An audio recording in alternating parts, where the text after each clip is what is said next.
আজকে আমাদের টপিক হবে ডায়াবেটিসের সচেতনতা, ডায়াবেটিস থেকে কী কী সমস্যা হতে পারে এবং এটা প্রিভেনশন কীভাবে করতে পারি এবং এটার কমপ্লিকেশনস আমরা সর্বোচ্চ 10 মিনিটের ভিতরে শেষ করব ইনশাল্লাহ।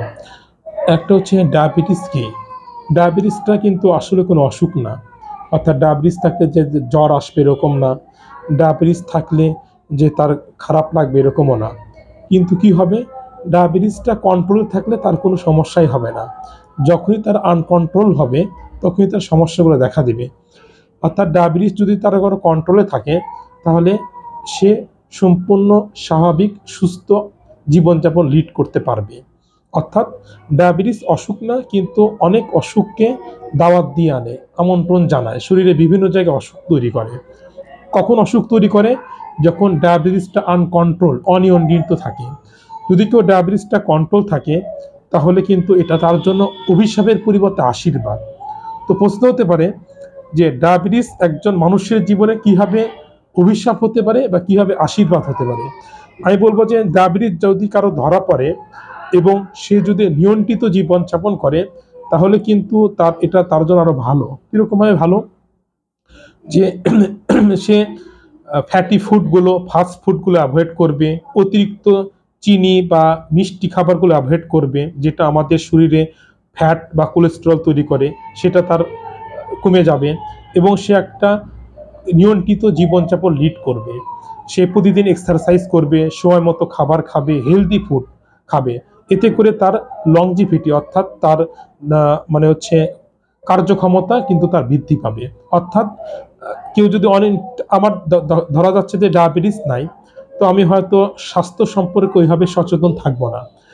না থাকার কারণে আমি ইচ্ছা মতো হয়তো ফাস্ট ফুড খাচ্ছি, মিষ্টি জাতীয় খাবার খাচ্ছি, হয়তো আমি ঘুম থেকে দেরিতে উঠছি, হয়তো আমি এক্সারসাইজ করছি না, হয়তো আমি ব্যালেন্স ডায়েট গ্রহণ করছি না। এতে আমার কোলেস্টেরল বেড়ে যাচ্ছে, এতে আমার কার্ডিয়াক অ্যারেস্ট হওয়ার সম্ভাবনা বেড়ে যাচ্ছে, এতে অন্যান্য সমস্ত কমপ্লিকেশনস, ওবেসিটি বেড়ে যাচ্ছে। কিন্তু একজন যদি ডায়াবেটিস পেশেন্ট এই বিষয়গুলো সচেতন থাকে তাহলে এটা অভিশাপের পরিবর্তে তার জীবনে আরো ভালো, অর্থাৎ আশীর্বাদ বয়ে আনবে। তো এখন ডায়াবেটিসটা আসলে কি বা লক্ষণ কি কি থাকলে আমরা ডায়াবেটিস টেস্ট করতে পারবো। কমনলি লক্ষণ সেটা হচ্ছে যে আমরা বলে থাকি যে পলিউরিয়া, পলিডিপসিয়া, পলিফেজিয়া। পলিউরিয়া মানে ঘন ঘন প্রস্রাব হয়, পলিডিপসিয়া মানে ঘন ঘন পানি পিপাসা লাগে তার, পলিফেজিয়া মানে তার প্রথম দিকে, ডায়াবেটিসের প্রথম দিকে হওয়ার প্রথম দিকে তার ঘন ঘন ক্ষুধা লাগে। পলিউরিয়া, পলিডিপসিয়া, পলিফেজিয়া এটাকে আমরা বলি। তার সাথে ক্রনিক ফ্যাটিক সিনড্রোম, অর্থাৎ তার অবসন্নতা ভাব, সবসময় একটা টায়ার্ডনেস বলে ফিল হয়। আর একটা এছাড়া অন্যান্য উপসর্গ দেখা দিতে পারে। ডায়াবেটিসের মাধ্যমে কি হয়, অর্থাৎ শরীরে যে গ্লুকোজটা সেটা আমাদের সেলে, বডিতে ইউটিলাইজ হয় না, ব্লাডে গ্লুকোজটা বেশি থাকে। ও ব্লাডে গ্লুকোজটা বেশি থাকার কারণে কিডনি ওই পরিমাণ গ্লুকোজটা অ্যাবজর্ব করে শরীরে ফেরত পাঠাতে পারে না, অর্থাৎ রিঅ্যাবজর্ব করতে পারে না। অতিরিক্ত ব্লাডে গ্লুকোজ থাকার কারণে সেটা ইউরিনে বের হয়ে আসে, এখান থেকে তার টায়ার্ডনেস লাগতেছে। অর্থাৎ তার তো গ্লুকোজ, সে টিস্যুগুলো, সেলগুলো গ্লুকোজ কম পাচ্ছে, এখান থেকে তার মানে টায়ার্ডনেসটা লাগছে। তো ডায়াবেটিসের জন্য আসলে তাহলে কিভাবে স্বাস্থ্য সচেতন হওয়া যায় বা কাদের ক্ষেত্রে এটা বেশি? তো এটা বলা থাকে যে এটা ডায়াবেটিস একটা মাল্টি ফ্যাক্টোরিয়াল ডিজিজ, অর্থাৎ এটার সাথে একটা বংশগত দিক জড়িত থাকে, এটার সাথে একটা লাইফস্টাইল জড়িত থাকে। কারো বংশে বাবা মা, নানা নানি, দাদা দাদি নাই, কিন্তু তারপর নতুন করে তার ডায়াবেটিস হচ্ছে। কারণ এটা আমি বলেছি যে মাল্টি ফ্যাক্টর, এনভায়রনমেন্টাল কিছু ফ্যাক্টর দায়ী থাকে। কেউ যদি আনকন্ট্রোল লাইফ লিড করে তাহলে তার ডায়াবেটিস হওয়ার মতো সম্ভাবনা থাকে। আরেকটা হচ্ছে কেউ কন্ট্রোল লাইফ লিড করা সত্ত্বেও অনেক সময় ডায়াবেটিসের ঝুঁকিটা বেশি থাকে, যাদের পিতা মাতার ডায়াবেটিসটা থাকে। বাবা মা যে কোনো একজনের যদি থাকে, শুধু বাবার আছে অথবা শুধু মার আছে, তাহলে তার সন্তানদের ভিতর ডায়াবেটিস হওয়ার সম্ভাবনা নর্মাল পপুলেশনের তুলনায় 3 থেকে 4 গুণ বেশি থাকে। যদি বাবা মা দুইজনই ডায়াবেটিস আক্রান্ত থাকে তাহলে সেটা বেড়ে 30 থেকে 40 গুণ হয়ে যায়। কিন্তু হবে এরকম না, এটা জেনেটিক ডিজিজ বলছি না, অর্থাৎ জিনগত সাথে জড়িত এরকম না, কিন্তু তার বাবা মার আছে। এরকম অনেক পেশেন্ট আছে আমাদের, তার বাবার একজনের আছে বা মায়ের একজনের আছে, কিন্তু সে প্রথম থেকে সচেতন ছিল, কন্ট্রোল লাইফ স্টাইল ফলো করেছে, তার অনেক বয়স পর্যন্ত বা ইভেন লাইফ টাইমে ডায়াবেটিস হয় নাই। কিন্তু দেখা গেছে কারো বাবা মার নাই, কিন্তু আনকন্ট্রোল লাইফ থাকার কারণে তার নতুন করে ডায়াবেটিস হয়ে গেছে। এই জন্য এক্ষেত্রে আমরা বলবো যাদের পিতামাতার ডায়াবেটিস আক্রান্ত তার ছেলেপেলেদের আগে থেকে সচেতন হতে হবে। এবং এই সচেতনতা আমরা কিছুক্ষণ আগেই পরে বলবো যে 3টা ডি মাধ্যমে ট্রিটমেন্ট করি: ডায়েট, ডিসিপ্লিন, 3 নম্বর হচ্ছে ড্রাগ। ডায়েট এবং ডিসিপ্লিনটা খুব ভালোভাবে মেনটেন করবে যাদের পিতামাতা একজনের বা উভয় ডায়াবেটিস আক্রান্ত। আরেকটা হচ্ছে যে আমরা এখন ডায়াবেটিসের কমপ্লিকেশনস কী কী হতে পারে। ডায়াবেটিস থেকে মাথা থেকে শুরু করে পা পর্যন্ত প্রত্যেকটা অর্গানে অ্যাফেক্ট করতে পারে। তো এই জন্য কন্ট্রোল যদি কেউ ডায়াবেটিসটা থাকে তাহলে তার কোনো প্রকার সমস্যাই হবে না, একেবারে খুব সুন্দর লাইফ স্প্যান পাবে, নর্মাল লাইফ স্টাইল সে লিড করতে পারবে। তো এই জন্য ডায়াবেটিসের ট্রিটমেন্টের কি 3D। ডিটা কি? প্রথম দিকটা আমরা বলবো যে ডায়েট। আমি বলি থাকে যে মুখে যে খাবারটা মিষ্টি লাগে সে খাবারই সে অ্যাভয়েড করবে, অর্থাৎ খাবে না।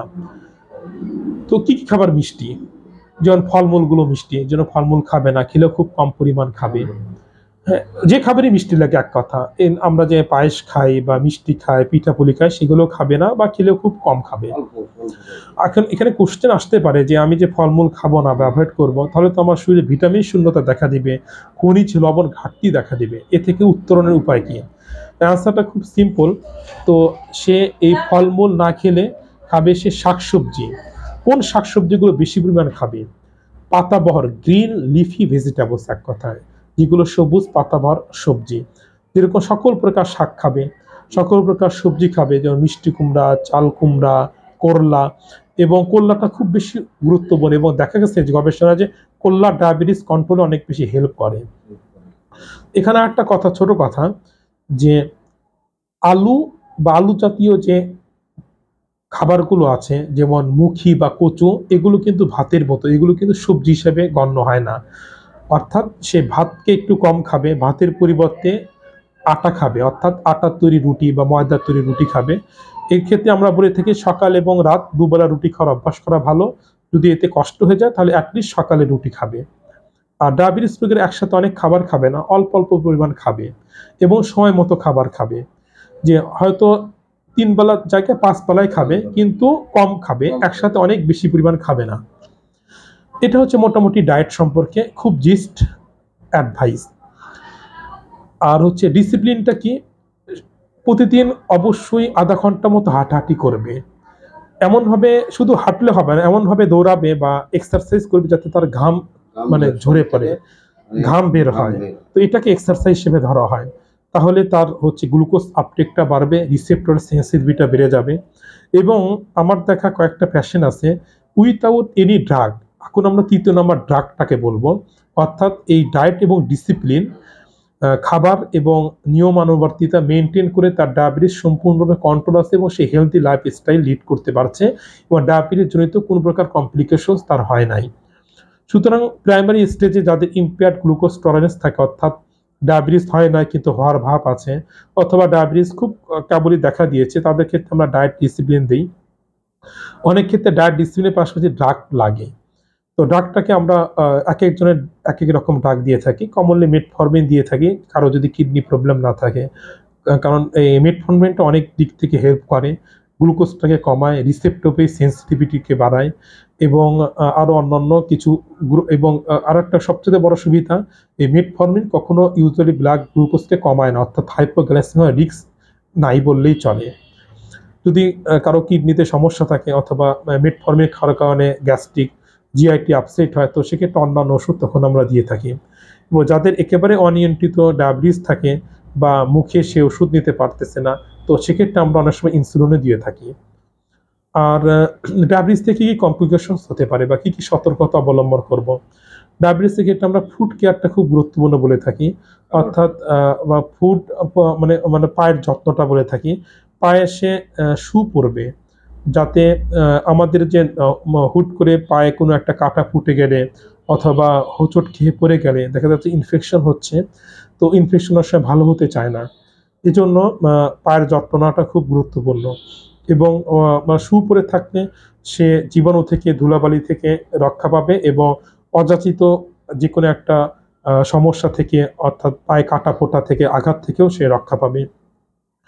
এবং ডায়াবেটিস কন্ট্রোল থাকলে অন্যান্য সমস্যাগুলো, কমপ্লিকেশনস অ্যারাইজ করার সম্ভাবনা নাই বললেই চলে।